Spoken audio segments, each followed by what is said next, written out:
بسم اللہ الرحمن الرحیم۔ شروع اللہ کے نام سے جو رحمان و رحیم ہے۔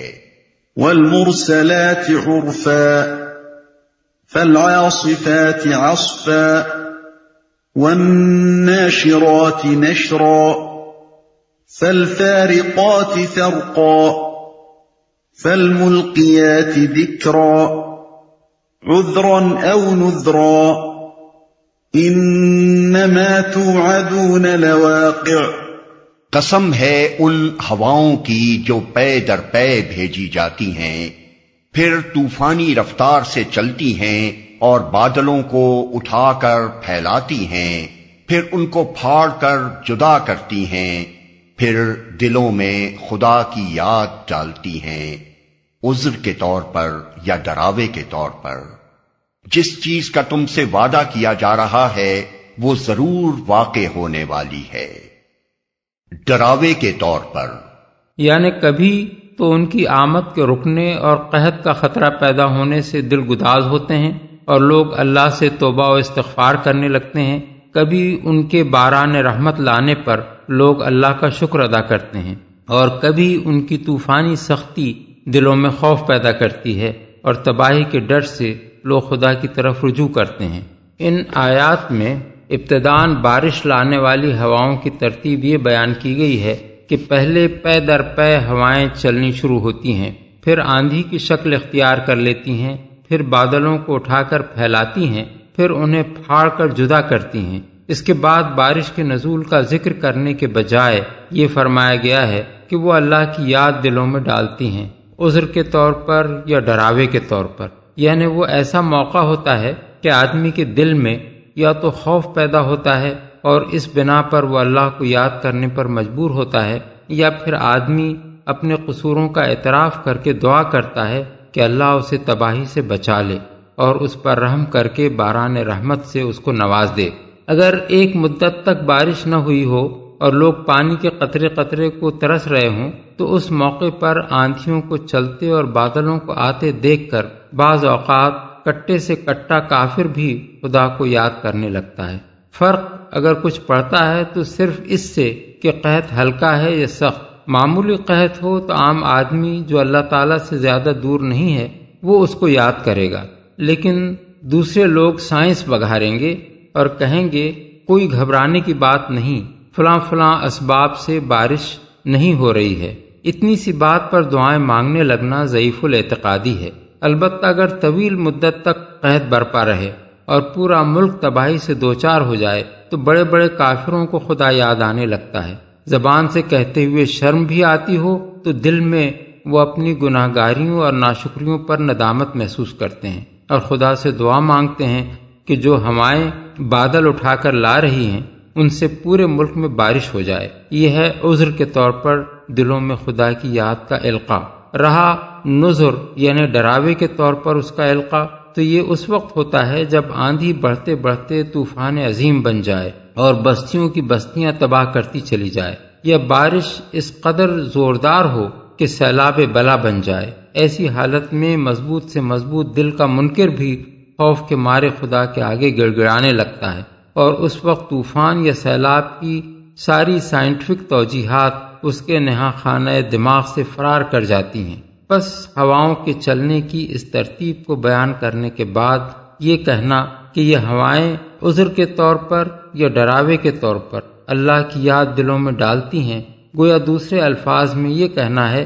کہ یہ سارا نظام جو دنیا میں چل رہا ہے انسان کو اس حقیقت سے خبردار کرتا رہتا ہے کہ زمین پر سب کچھ اسی کے اختیار میں نہیں دے دیا گیا ہے، بلکہ اوپر کوئی بالاتر طاقت موجود ہے جو اس کی قسمت پر حکمرانی کر رہی ہے۔ اس کا اقتدار اتنا زبردست ہے کہ جب چاہے وہ عناصر کو انسان کی پرورش کے لیے استعمال کر سکتی ہے اور جب چاہے انہی عناصر سے اس کی تباہی کا کام لے سکتی ہے۔ اس کے بعد ہواؤں کے اسی نظام کو اس بات کی دلیل قرار دیا گیا ہے کہ وہ قیامت جس کے برپا ہونے کا وعدہ تم سے کیا جا رہا ہے ضرور واقع ہونے والی ہے۔ اب دیکھنا چاہیے کہ یہ نظام اس پر کیسے گواہی دے رہا ہے۔ انسان بالعموم قیامت اور آخرت کے معاملے میں دو سوالات پر الجھتا ہے۔ ایک یہ کہ ایسا ہونا ممکن بھی ہے یا نہیں، دوسرے یہ کہ اس کی ضرورت کیا ہے، اور پھر انہی سوالات میں الجھتے ہوئے اسے یہ شک لاحق ہو جاتا ہے کہ وہ آئے گی بھی یا نہیں، یا یہ محض ایک افسانہ ہے۔ اس پر قرآن میں جگہ جگہ کائنات کے نظام سے استدلال کرتے ہوئے اس کا امکان، اس کے وجوب اور اس کا وقوع ثابت کیا گیا ہے، اور کہیں استدلال اس طرز پر کیا گیا ہے کہ خدا کی خدائی کے بے شمار آثار میں سے بعض کی قسم کھا کر فرمایا گیا ہے کہ وہ آنے والی ہے۔ اس طریقے استدلال میں اس کے امکان کے دلائل بھی آ جاتے ہیں، وجوب کے دلائل بھی اور وقوع کے دلائل بھی۔ یہاں استدلال کا یہی طریقہ اختیار کرتے ہوئے صرف ہواؤں کی گردش اور بارشوں کی آمد کے نظام کو اس امر کی علامت کے طور پر پیش کیا گیا ہے کہ یہ ایک باقاعدہ نظام ہے جو کسی حکیم اور قادر مطلق کی تدبیر سے قائم ہوا ہے۔ کوئی اتفاقی حادثہ نہیں ہے جس سے زمین کی فضا میں خود بخود یہ طریقہ چل پڑا ہو کہ یوں سمندروں سے بھاپیں اٹھیں، یوں ہوائیں ان کو لے کر چلیں، یوں وہ ان کو سمیٹ کر بادل بنائیں، پھر یوں وہ ان کو مختلف ٹکڑیوں میں تقسیم کر کے زمین کے مختلف حصوں پر پہنچائیں اور یوں ان سے جگہ جگہ بارش ہو۔ یہ نظام ایک اندھی بحری فطرت نے کسی اندھیر نگری میں اتفاقاً نہیں بنا دیا ہے، بلکہ یہ ایک سوچا سمجھا اور جچا تلا منصوبہ ہے جو پوری باقاعدگی کے ساتھ ایک قانون کے مطابق چل رہا ہے۔ اسی لیے کبھی ایسا نہیں ہوتا کہ سمندر پر سورج کی گرمی پہنچنے سے بھاپیں اٹھنے کے بجائے برف جم جائے، بلکہ ہمیشہ دھوپ کی حرارت سے بھاپیں ہی اٹھتی رہیں۔ کبھی موسمی ہوائیں الٹی چال نہیں چلتی کہ بھاپوں کو اٹھانے کے بجائے سمندر میں دبا دیں، بلکہ وہ ہمیشہ ان کو اوپر ہی اٹھاتی ہیں۔ کبھی ایسا نہیں ہوتا کہ بادلوں کا بننا بند ہو جائے، ہوائیں ان کو لے کر خشک علاقوں کی طرف چلنا چھوڑ بیٹھیں اور خشکی پر بارشوں کے نزول کا سلسلہ رک کر رہ جائے۔ کروڑوں سال سے ایک ہی قاعدہ ہے جس پر یہ نظام مسلسل چل رہا ہے۔ اگر ایسا نہ ہوتا تو اس زمین پر آپ کا وجود میں آنا اور جینا ممکن نہ ہوتا۔ اس نظام میں آپ ایک کھلی ہوئی مقصدیت اور ایک باضابطہ قانون کی کارفرمائی پاتے ہیں۔ آپ کو علانیہ نظر آ رہا ہے کہ زمین پر انسان، حیوان اور نباتات کی زندگی کا نہایت گہرا تعلق ان ہواؤں اور ان بارشوں سے ہے، اور یہ انتظام اس امر کی کھلی گواہی دے رہا ہے کہ پانی کی یہ فراہمی ذی حیات مخلوق کو وجود میں لانے اور زندہ رکھنے کے لیے ٹھیک ٹھیک اس کی ضروریات کے مطابق اور ایک قانون کے مطابق کی گئی ہے۔ یہ مقصدیت اور باقاعدگی صرف اسی ایک معاملے میں نہیں بلکہ کائنات کے پورے نظام میں پائی جاتی ہے، اور انسان کی ساری سائنٹیفک ترقی اس پر مبنی ہے۔ ایک ایک چیز کے متعلق آپ یہ معلوم کرتے ہیں کہ وہ کس غرض کے لیے ہے اور کس قاعدے پر کام کرتی ہے، پھر جن جن چیزوں کے بارے میں جتنا جتنا آپ کو یہ معلوم ہوتا جاتا ہے کہ ان کا مقصد کیا ہے اور ان میں کام کرنے والے قوانین کیا ہیں، اسی قدر آپ ان کے استعمال کے نئے نئے طریقے نکالتے چلے جاتے ہیں اور نئی نئی ایجادیں کر کے اپنے تمدن کو ترقی دیتے چلے جاتے ہیں۔ آپ کے ذہن میں اگر فطری طور پر یہ تصور موجود نہ ہوتا کہ یہ دنیا ایک بامقصد دنیا ہے اور اس کے اندر ہر چیز ایک قانون پر کام کر رہی ہے، تو آپ کے دماغ میں سرے سے کسی چیز کے متعلق یہ سوال ہی پیدا نہ ہوتا کہ کس غرض کے لیے ہے اور اس سے کس طرح کام لیا جا سکتا ہے۔ اب اگر یہ دنیا اور اس کی ایک ایک چیز بامقصد ہے، اور اگر اس دنیا اور اس کی ہر چیز میں ایک قانون کارفرما ہے، اور اگر یہ اربوں سال سے پہم اسی مقصدیت اور باضابطگی کے ساتھ چل رہی ہے، تو صرف ایک ضدی انسان ہی یہ ماننے سے انکار کر سکتا ہے کہ ایک علیم و حکیم اور قادر مطلق خدا نے اسے بنایا ہے، اور اس خدا کے متعلق یہ خیال کرنا سراسر ایک احمقانہ بات ہے کہ وہ اسے بنا اور چلا تو سکتا ہے مگر توڑ نہیں سکتا، اور توڑ کر پھر کسی اور شکل میں بنانا چاہے تو نہیں بنا سکتا۔ مادے کے متعلق یہ تصور کہ وہ غیر فانی ہے قدیم زمانے کے جاہل دہریوں کا بہت بڑا سہارا تھا، مگر علم کی ترقی نے اسے بھی باطل ثابت کر دیا ہے۔ اب یہ حقیقت علمی مسلمات میں سے ہے کہ مادہ قوت یعنی انرجی میں تبدیل ہو سکتا ہے، اور قوت مادے کی شکل اختیار کر سکتی ہے۔ اس لیے یہ بات سراسر علم اور عقل کے مطابق ہے کہ خدا حی و قیوم جب تک اس مادی دنیا کو قائم رکھے ہوئے ہے اسی وقت تک یہ قائم ہے، جو ہی وہ اسے قوت میں تبدیل کرنا چاہے صرف ایک اشارے سے تبدیل کر سکتا ہے، اور اس کا صرف ایک اشارہ ہی اس کے لیے بھی کافی ہے کہ یہ دوبارہ ایک دوسری مادی شکل میں پیدا ہو جائے۔ یہ تو ہے قیامت کے امکان کا معاملہ، جسے اب کسی علمی و عقلی دلیل سے رد نہیں کیا جا سکتا۔ اب رہا یہ سوال کہ اس کو ضرور واقع ہونا چاہیے تاکہ انسان کو اس کے اچھے اعمال کی جزا اور برے اعمال کی سزا ملے، تو جو شخص انسان کی اخلاقی ذمہ داری کا قائل ہے اور یہ بھی مانتا ہے کہ حسن خدمت کا انعام اور جرم کی سزا اس اخلاقی ذمہ داری کا لازمی تقاضا ہے، اس کے لیے یہ تسلیم کرنے کے سوا کوئی چارہ نہیں ہے کہ آخرت ضرور ہونی چاہیے۔ دنیا میں معاشرے اور ریاست کا کوئی نظام ایسا نہیں ہے جو ہر جرم کی سزا اور ہر حسن عمل کا انعام دے سکتا ہو۔ یہ کہنا کہ مجرم کے لیے اس کے ضمیر کی ملامت ہی کافی سزا ہے اور محسن کے لیے اس کے ضمیر کا اطمینان ہی کافی جزا ہے، ایک بے معنی فلسفہ ترازی کے سوا کچھ نہیں ہے۔ سوال یہ ہے کہ جس شخص نے کسی بے گناہ کو قتل کیا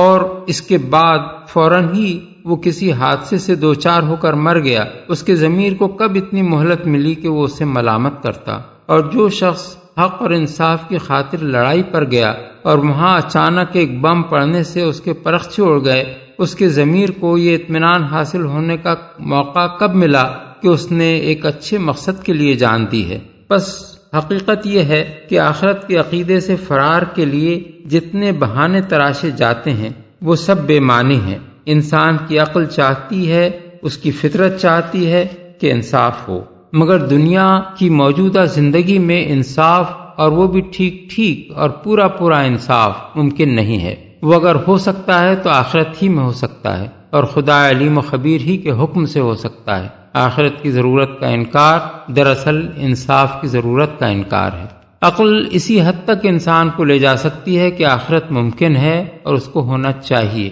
رہی یہ بات کہ وہ یقیناً ہوگی، اس کا علم صرف وحی کے ذریعے سے حاصل ہو سکتا ہے، اور وحی نے یہ بتا دیا ہے کہ جس چیز کا تم سے وعدہ کیا جا رہا ہے وہ ضرور واقع ہونے والی ہے۔ اس علم تک ہم عقلی استدلال سے نہیں پہنچ سکتے، البتہ اس کے برحق ہونے کا یقین ہمیں اس بنا پر حاصل ہوتا ہے کہ جس بات کی خبر وہی دے رہی ہے وہ ممکن بھی ہے اور اس کو ضرور ہونا بھی چاہیے۔ وعدہ کیا جا رہا ہے۔ دوسرا مطلب یہ بھی ہو سکتا ہے کہ جس چیز کا تمہیں خوف دلایا جا رہا ہے مراد ہے قیامت اور آخرت، واقع ہونے والی ہے۔ یہاں قیامت کے ضرور واقع ہونے پر 5 چیزوں کی قسم کھائی گئی ہے۔ ایک، المرسلات عرفاً، یعنی پے در پے یا بھلائی کے طور پر بھیجی جانے والیاں۔ دوسرے، العاصفات عصفاً، یعنی بہت تیزی اور شدت کے ساتھ چلنے والیاں۔ تیسرے، الناشرات نشراً، یعنی خوب پھیلانے والیاں۔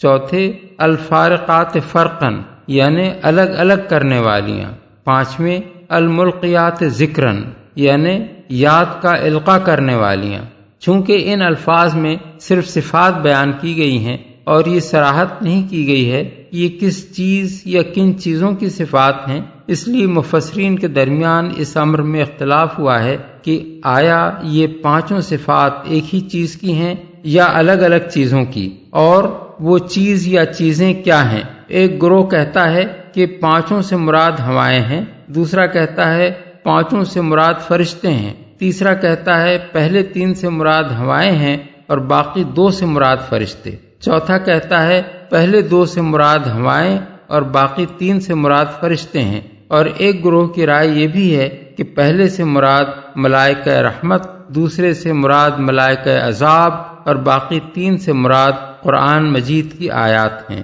ہمارے نزدیک پہلی بات تو یہ قابل غور ہے کہ جب ایک ہی سلسلہ کلام میں 5 صفات کا مسلسل ذکر کیا گیا ہے اور کوئی علامت بیچ میں ایسی نہیں پائی جاتی جس سے یہ سمجھا جا سکے کہ کہاں تک ایک چیز کی صفات کا ذکر ہے اور کہاں سے دوسری چیز کی صفات کا ذکر شروع ہوا ہے، تو یہ کیسے صحیح ہو سکتا ہے کہ محض کسی بے بنیاد قیاس کی بنا پر ہم یہ سمجھ لیں کہ یہاں 2 یا 3 مختلف چیزوں کی قسمیں کھائی گئی ہیں؟ بلکہ اس صورت میں نظم کلام خود اس بات کا تقاضا کرتا ہے کہ پوری عبارت کو کسی ایک ہی چیز کی صفات سے متعلق مانا جائے، دوسری بات یہ ہے کہ قرآن مجید میں جہاں بھی شک یا انکار کرنے والوں کو کسی حقیقت غیر محسوس کا یقین دلانے کے لیے کسی چیز یا بعض چیزوں کی قسم کھائی گئی ہے، وہاں قسم دراصل استدلال کی ہم معنی ہوتی ہے، یعنی اس سے مقصود یہ بتانا ہوتا ہے کہ یہ چیز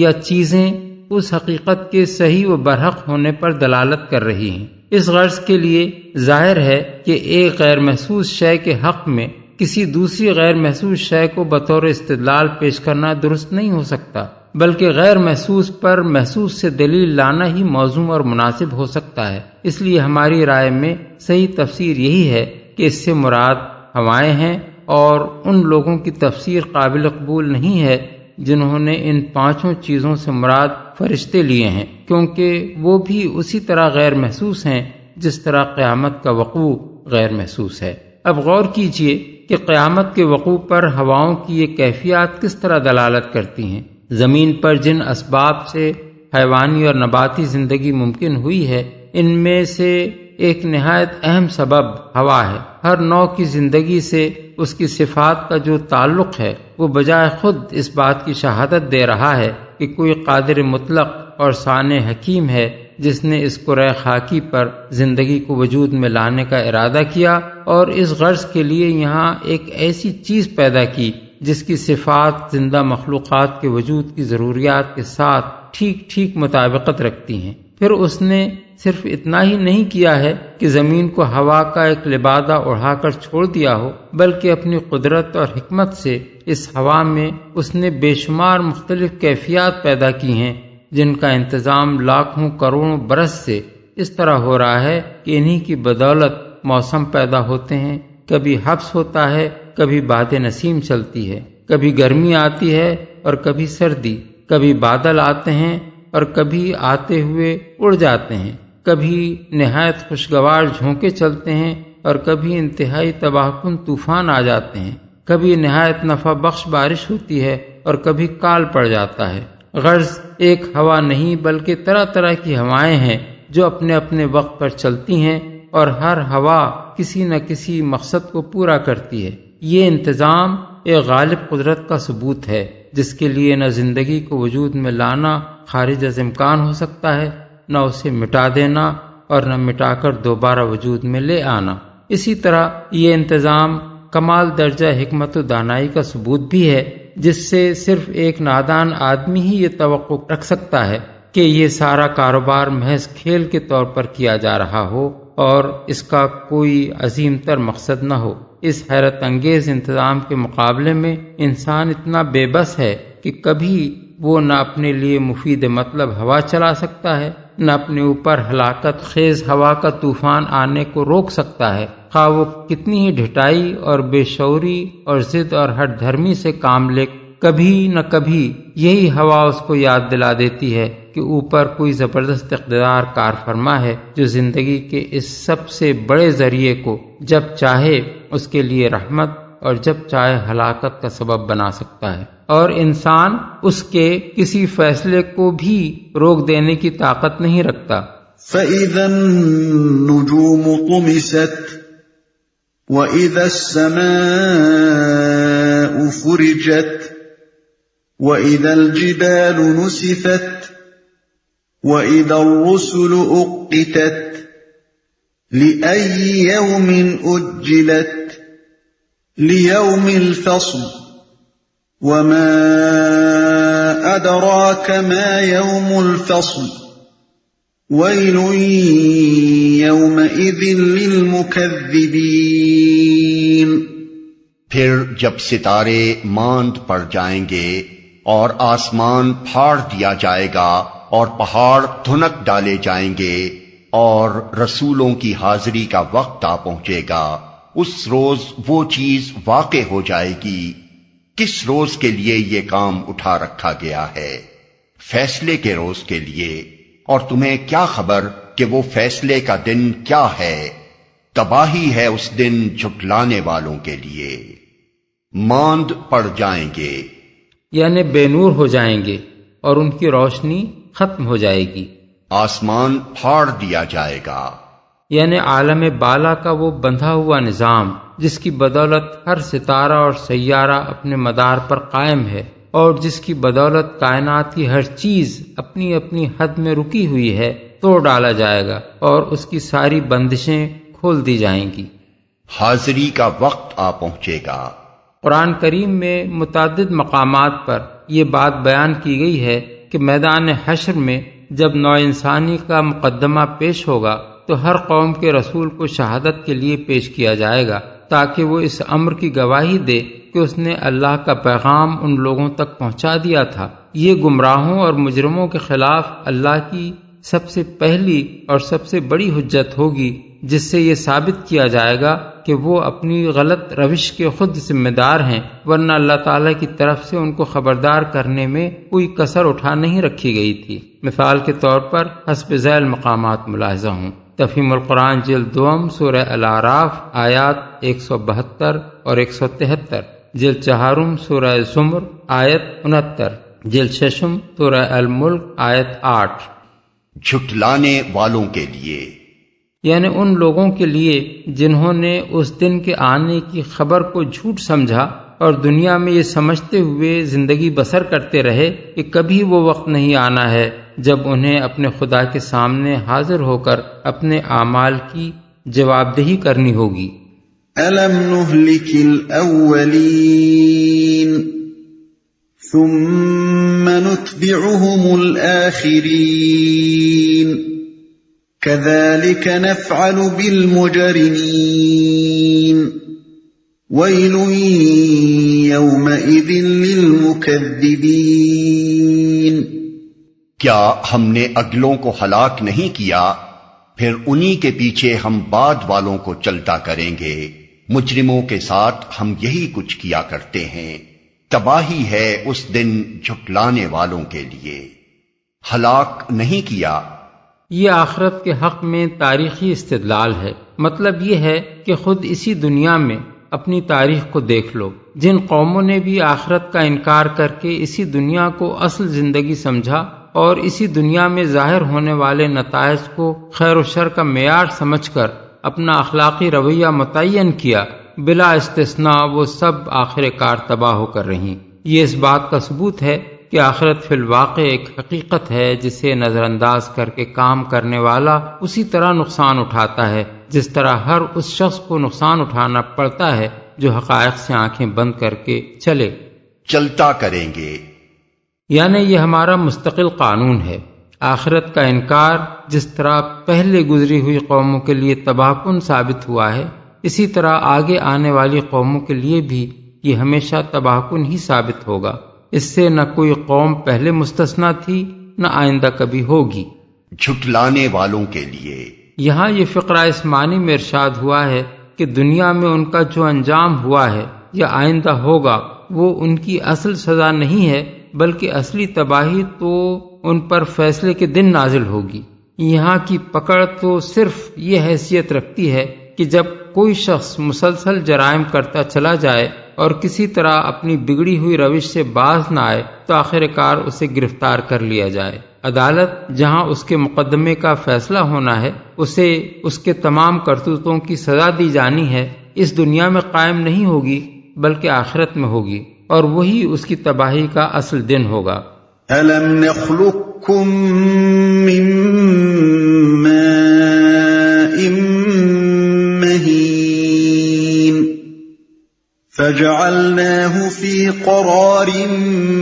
مَّكِينٍ إِلَى قَدَرٍ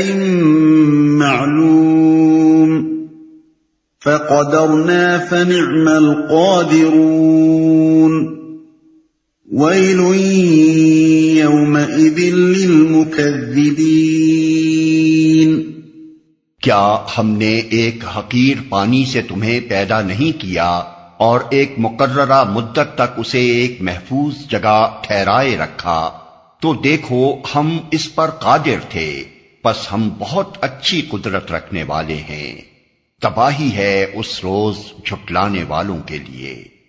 مقررہ مدت تک، اصل الفاظ ہیں قدر معلوم، اس کا صرف یہی مطلب نہیں ہے کہ وہ مدت مقرر ہے، بلکہ اس میں یہ مفہوم بھی شامل ہے کہ اس کی مدت اللہ ہی کو معلوم ہے۔ کسی بچے کے متعلق کسی ذریعے سے بھی انسان کو یہ معلوم نہیں ہو سکتا کہ وہ کتنے مہینے، کتنے دن، کتنے گھنٹے اور کتنے منٹ اور سیکنڈ ماں کے پیٹ میں رہے گا، اور اس کا ٹھیک وقت ولادت کیا ہوگا۔ اللہ ہی نے ہر بچے کے لیے ایک خاص مدت مقرر کی ہے اور وہی اس کو جانتا ہے۔ ٹھہرائے رکھا،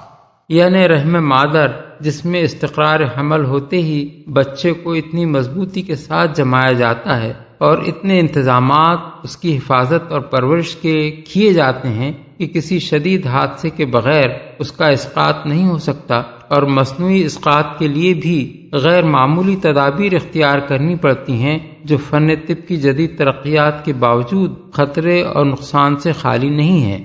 اچھی قدرت رکھنے والے ہیں۔ یہ حیات بعد موت کے امکان کی صریح دلیل ہے۔ اللہ تعالیٰ کے ارشاد کا مطلب یہ ہے کہ جب ہم ایک حقیر نطفے سے تمہاری ابتدا کر کے تمہیں پورا انسان بنانے پر قادر تھے، تو آخر دوبارہ تمہیں کسی اور طرح پیدا کر دینے پر کیوں قادر نہیں ہوں گے؟ ہماری یہ تخلیق جس کے نتیجے میں تم آج زندہ موجود ہو، خود اس بات کا ثبوت ہے کہ ہم بہت اچھی قدرت رکھنے والے ہیں، ایسے عاجز نہیں ہیں کہ ایک دفعہ پیدا کر کے پھر تمہیں پیدا نہ کر سکیں۔ جھٹلانے والوں کے لیے یہاں یہ فقرہ اس معنی میں ارشاد ہوا ہے کہ حیات بعد موت کے امکان کی یہ صریح دلیل سامنے موجود ہوتے ہوئے بھی جو لوگ اس کو جھٹلا رہے ہیں وہ آج اس کا جتنا چاہیں مذاق اڑا لیں اور جس قدر چاہیں اس کے ماننے والوں کو دقیانوسی، تاریخ خیال اور اوہام پرست قرار دیتے رہیں، مگر جب وہ دن آ جائے گا جسے یہ جھٹلا رہے ہیں تو انہیں خود معلوم ہو جائے گا کہ یہ ان کے لیے تباہی کا دن ہے۔ أَلَمْ نَجْعَلِ الْأَرْضَ كِفَاتًا أَحْيَاءً وَأَمْوَاتًا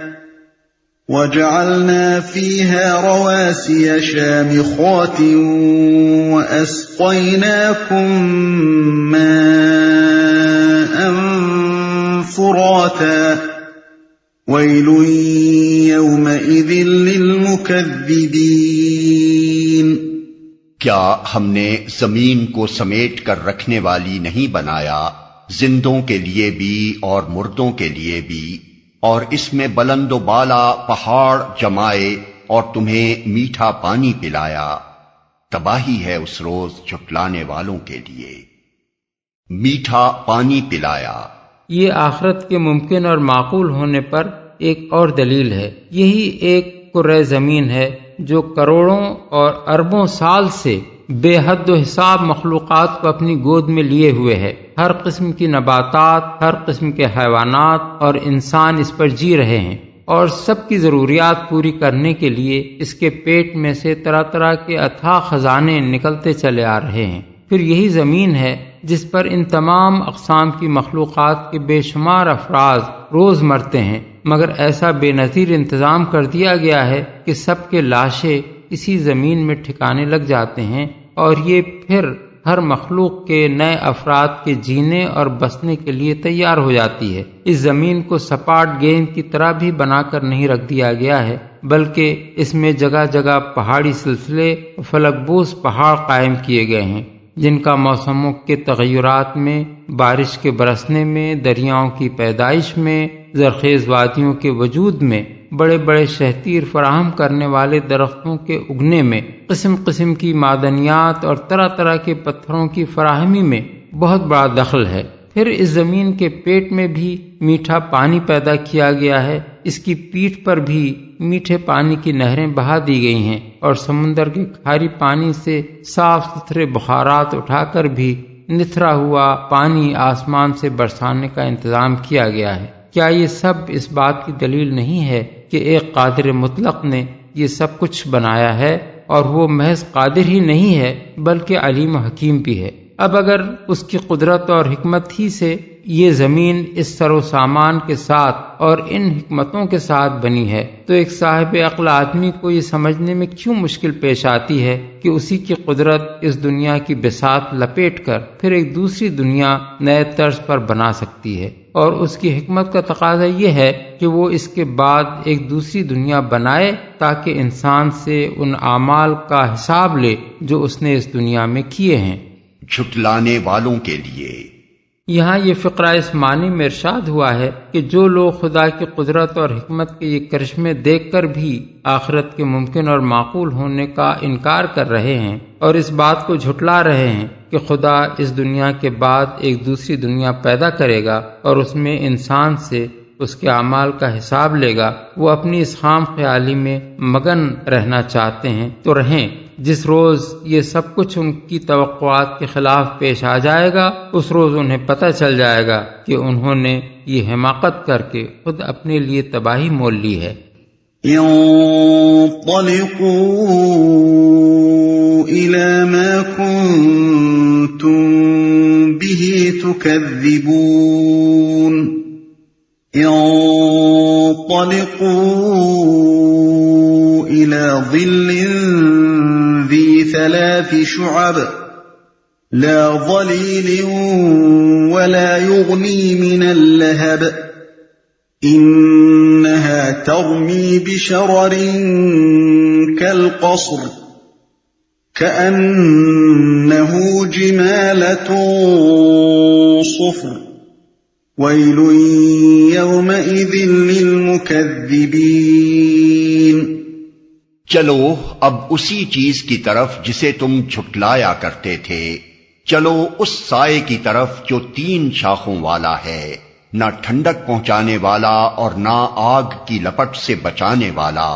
وہ آگ محل جیسی بڑی بڑی چنگاریاں پھینکے گی جو اچھلتی ہوئی یوں محسوس ہوں گی گویا کہ وہ زرد اونٹ ہیں۔ تباہی ہے اس روز جھٹلانے والوں کے لیے۔ چلو اب آخرت کے دلائل دینے کے بعد یہ بتایا جا رہا ہے کہ جب وہ واقع ہو جائے گی تو وہاں ان منکرین کا حشر کیا ہوگا۔ 3 شاخوں والا ہے۔ سائے سے مراد دھوئیں کا سایہ ہے، اور 3 شاخوں کا مطلب یہ ہے کہ جب کوئی بہت بڑا دھواں اٹھتا ہے تو اوپر جا کر وہ کئی شاخوں میں تقسیم ہو جاتا ہے۔ زرد اونٹ ہیں، یعنی ہر چنگاری ایک قصر جیسی بڑی ہوگی، اور جب یہ بڑی بڑی چنگاریاں اٹھ کر پھٹیں گی اور چاروں طرف اڑنے لگیں گی تو یوں محسوس ہوگا جیسے زرد رنگ کے اونٹ اچھل کود کر رہے ہیں۔ هذا يوم لا ينطقون ولا يؤذن لهم فيعتذرون ويل يومئذ للمكذبين۔ یہ وہ دن ہے جس میں وہ نہ کچھ بولیں گے اور نہ انہیں موقع دیا جائے گا کہ کوئی عذر پیش کریں۔ تباہی ہے اس دن جھٹلانے والوں کے لیے، کوئی عذر پیش کریں۔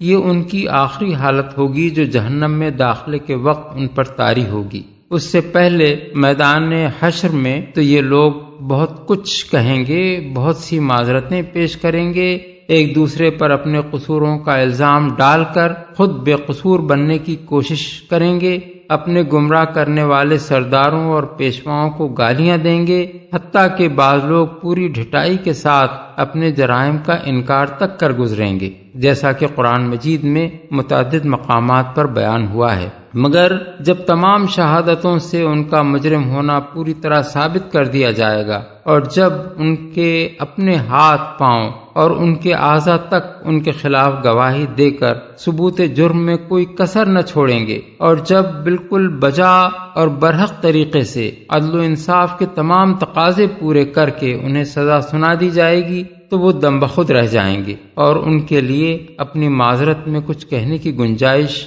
باقی نہ رہے گی۔ عذر پیش کرنے کا موقع نہ دینے یا اس کی اجازت نہ دینے کا مطلب یہ نہیں ہے کہ صفائی کا موقع دیے بغیر ان کے خلاف فیصلہ صادر کر دیا جائے گا، بلکہ اس کا مطلب یہ ہے کہ ان کا جرم اس طرح قطعی ناقابل انکار حد تک ثابت کر دیا جائے گا کہ وہ اپنی معذرت میں کچھ نہ کہہ سکیں گے۔ یہ ایسا ہی ہے جیسے ہم کہتے ہیں کہ میں نے اس کو بولنے نہیں دیا یا میں نے اس کی زبان بند کر دی، اور اس کا مطلب یہ ہوتا ہے کہ میں نے اس پر ایسی حجت تمام کی کہ اس کے لیے زبان کھولنے یا کچھ بولنے کا کوئی موقع باقی نہ رہا۔ هذا يوم الفصل جمعناكم والأولين فإن كان لكم كيد فكيدون ويل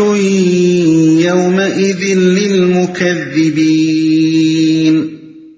یہ فیصلے کا دن ہے، ہم نے تمہیں اور تم سے پہلے گزرے ہوئے لوگوں کو جمع کر دیا ہے۔ اب اگر کوئی چال تم چل سکتے ہو تو میرے مقابلے میں چل دیکھو، تباہی ہے اس دن جھٹلانے والوں کے لیے، تو میرے مقابلے میں چل دیکھو۔ یعنی دنیا میں تو تم بہت مکاریاں اور چال بازیاں کرتے رہے، اب یہاں کوئی چال چل کر میری پکڑ سے بچ سکتے ہو تو ذرا بچ کر دکھاؤ۔